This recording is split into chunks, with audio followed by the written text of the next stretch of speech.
The controversy over the statue of David by Michelangelo in a Tallahassee school in Florida is simply staggering. That this was considered pornographic and that the head teacher felt they had to resign is the stuff of farce. Florida has now,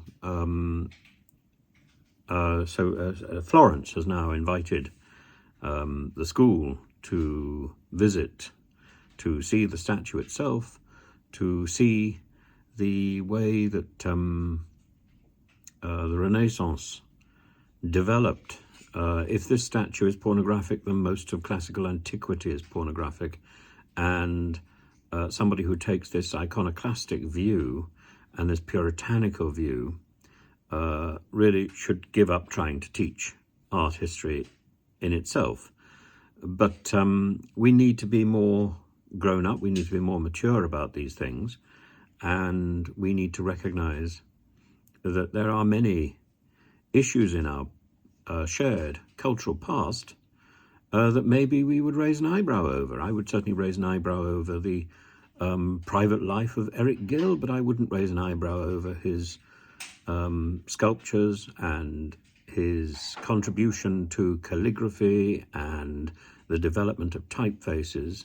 Indeed, without Eric Gill, we would be the poorer on the London Underground. Without Eric Gill, so many churches from Westminster Cathedral to Blackfriars in Oxford would be the poorer and less beautifully decorated.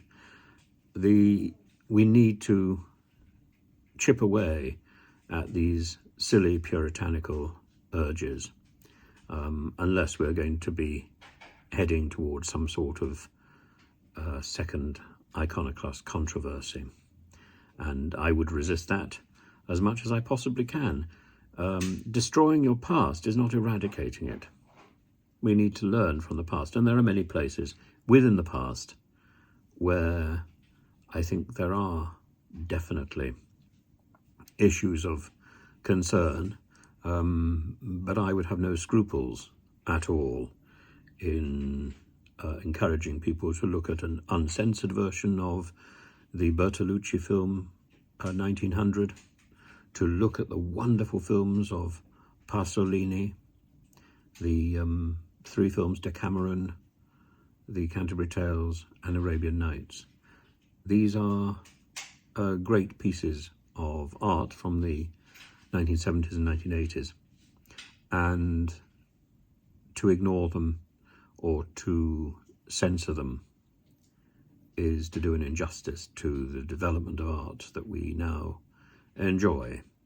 And as for the sculpted arts and the painted images, even to question those, I think, is to tread in the direction of insanity.